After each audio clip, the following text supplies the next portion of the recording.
terlahir 3 Januari 72 di sebuah desa di Tabanan, yaitu tepatnya Dusun Nis, Desa Jeglu, Penebar.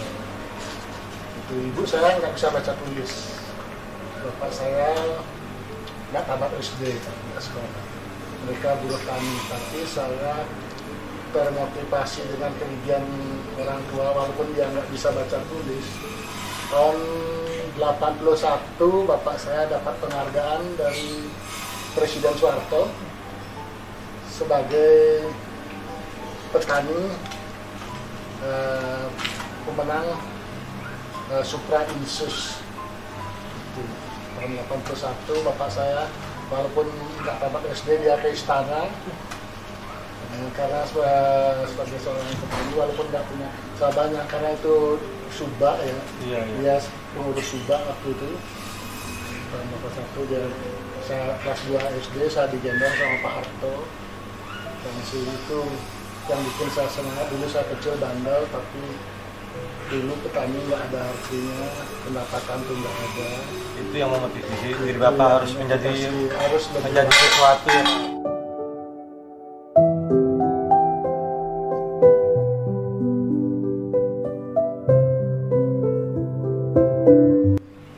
Waktu sekolah di SMP kebetulan tetangga saya terus semua sukses.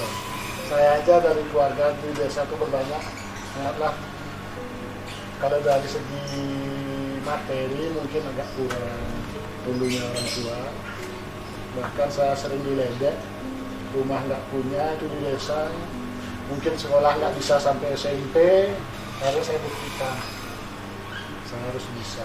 Karena saya SMP itu ikut taman sekolah di Tabanan, SMP 2 Tabanan tahun 85, saya harus jadi bengkel sepeda untuk memenuhi biar bisa sekolah.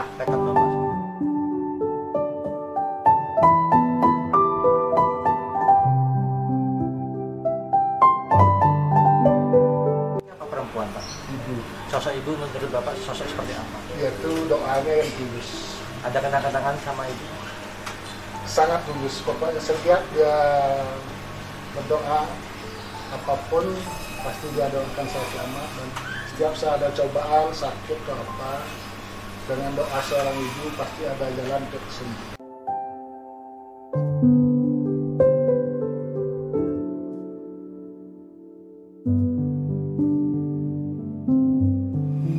Jadilah orang dan jangan pernah berbohong. Jadilah dirimu sendiri. Itu yang selalu diingatkan. Jadilah dirimu sendiri, bukan jadi orang lain.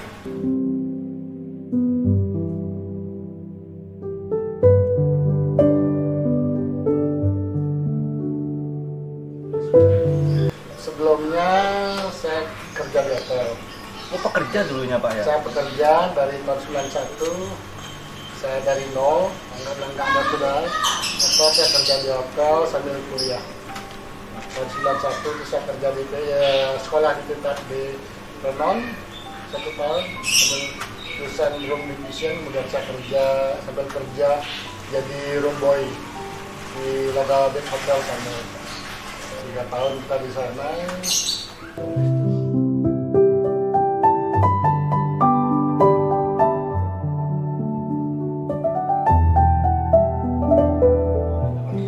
Dari room boy, waiter, kemudian terakhir kita ada masalah, kita ambil sisi negatif dan positifnya, suatu tantangan.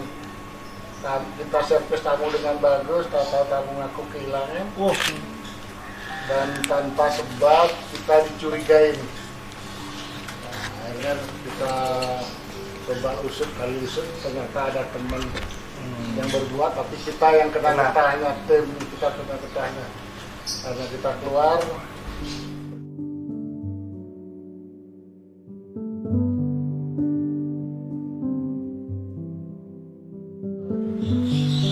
akhirnya ketemu GM-nya Jakarta Hotel, dulu Kota Palace.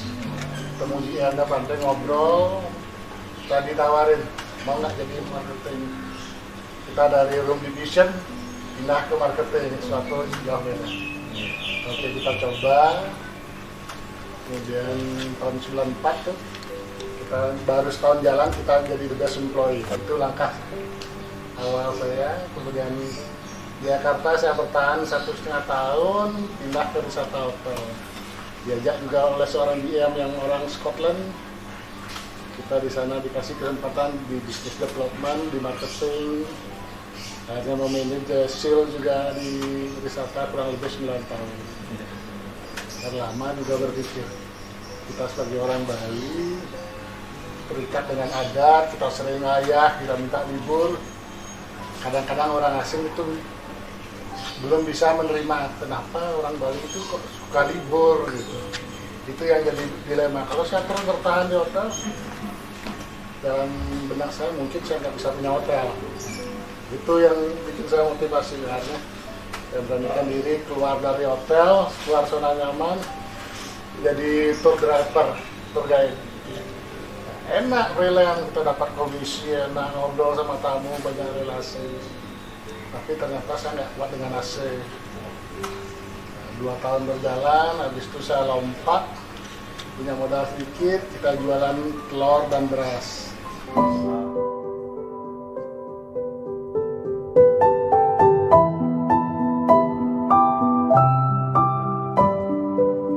Karena saya teringat saya seorang anak petani, saya sudah terbiasa dikucurnya lagi pergi ke sawah. Kalau saya dari Tabanan ambil beras gampang, di Tabanan produksi telur gampang. Itu pikiran saya.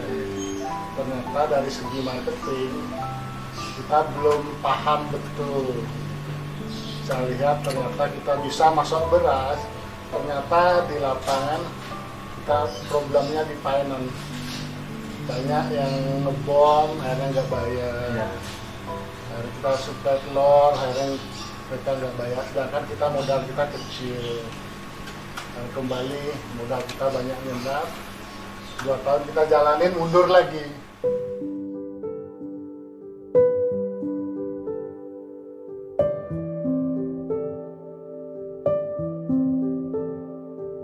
Balik lagi ke hotel. Gila. Akhirnya kita ngumpulin duit lagi, saya dipercaya sama orang itu kenal Pak Kadlef atau Pak Karyat Perkadnya PDI yang sekarang di Dewan PDIP Bali itu. Seolah-olah dia mengut saya, Pak Karyat, dan dia tuntun saya disuruh lola vilanya.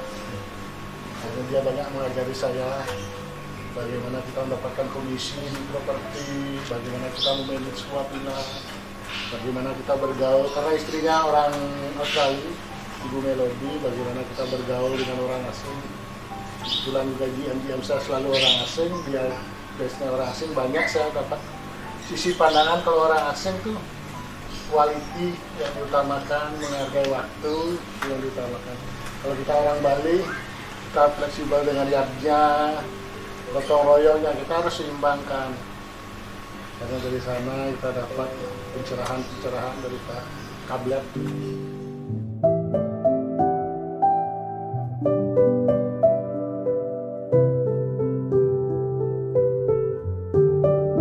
Tahun 1999 saya ada anak, kebetulan bertetangga dengan Pak Alek Chandra, ownernya BPR Lestari.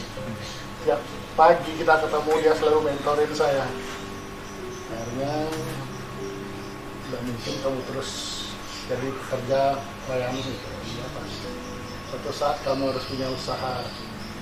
Benar juga katanya, Heru terus dipikir apa? Kembali mikir jadi usaha lagi. Ya, usaha lagi selalu pikir apa sih yang cocok mungkin saya. Karena selalu sering akhirnya mereka kasih saya support. Setiap ada seminar Tung Desa Waringin, saya dikasih voucher free. Ada seminar Hermawan Kartawijaya, saya dikasih free. Karena saya berpikir, di hotel nggak mungkin saya bisa punya hotel. Karena saya kerja tahun 2002 ke PT Sujas Bali. Saya tanggalkan jabatan dulu pernah sales manager di wisata dengan gaji 15 juta. Suatu hal yang gila. Saya ambil kesempatan dengan gaji 2 juta. Itu mendapat penolakan dari keluarga, dari istri. Kenapa Pak, gila sekali? Dulu gaji udah biasa 15 juta, ambil yang 2 juta. tapi saya sembunyikan itu, saya nggak bilang motivasi saya.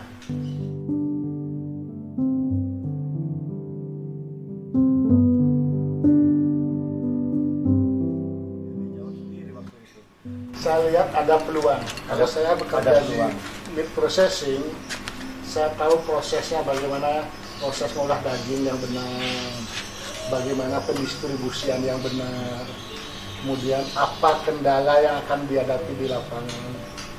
Karena ternyata betul, pas bom Bali itu, bom Bali 1 atau 2 tahun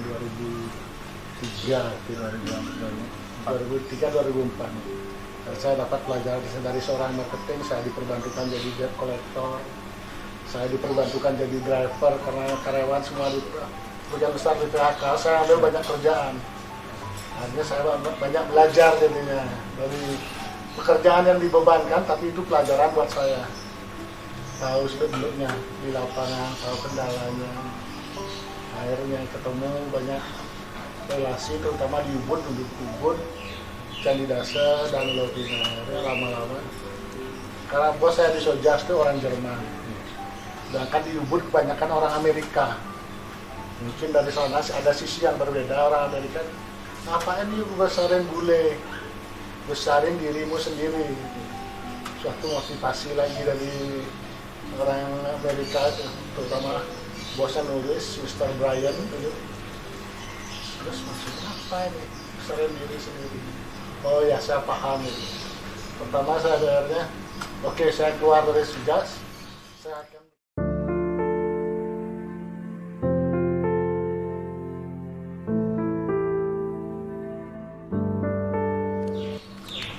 itu 2003 itu. Pertama dengan tantangan itu saya mulai bangkit, terus mana berusaha, oke, saya bikin supplier, terus cari bahan baku. Itu yang jadi bahan pertama. Kita cuma tahunya prosesnya.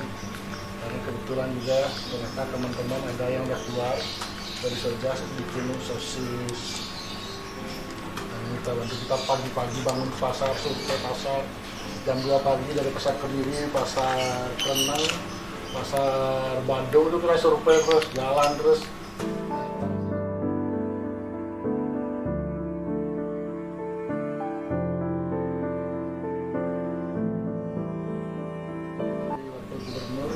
Kita supply ke Pitamaha, kita supply ke Campuan, akhirnya mereka bisa menerima kita jual daging babi pertama, itu iga babi atau yang sekarang udah umum dengan pokoknya. Dari sanalah awalnya banyak teman-teman atau pengusaha di Ubud yang bantu kita, nulis, Pitamaha, Campuan, tepi sawah, dan bebek bengil itu yang saya pertama membantu.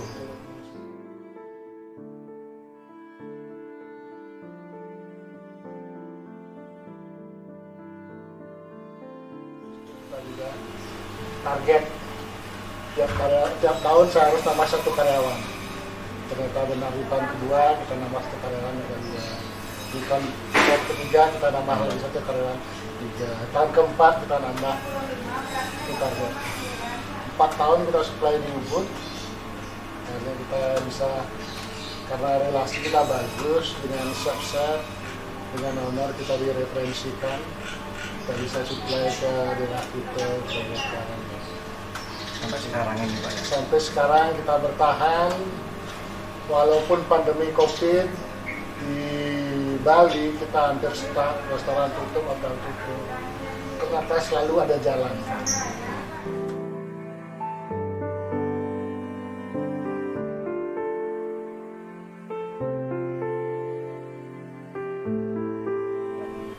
Kalau saya pribadi, mungkin perlu banyak orang yang harus mengingatkan, bekerjalah dengan benar, bekerjalah dengan keras, ya, dan semangat, tapi jangan lupa peganglah kejujuran dan adab-adabnya ini. Kita tuh harus ingat, semua ini kita tuh ciptaan Tuhan. Kita diberi kesempatan untuk hidup dan diberi kesempatan untuk berusaha. Dan kita harus bisa mensyukurinya, karena kita tidak boleh melupakan. Makanya sekarang Di saat kita bekerja, di saat kita berusaha, kalau kita bisa bersyukur dengan Tuhan, walaupun dengan situasi sekarang cobaan COVID ini, kita tuh masih bisa tersenyum. Gak pernah kan lu, saya nggak ada pendapatan, terus saya bagaimana? Kalau kita merasa bersyukur, kita tuh gak pernah akan mengeluh.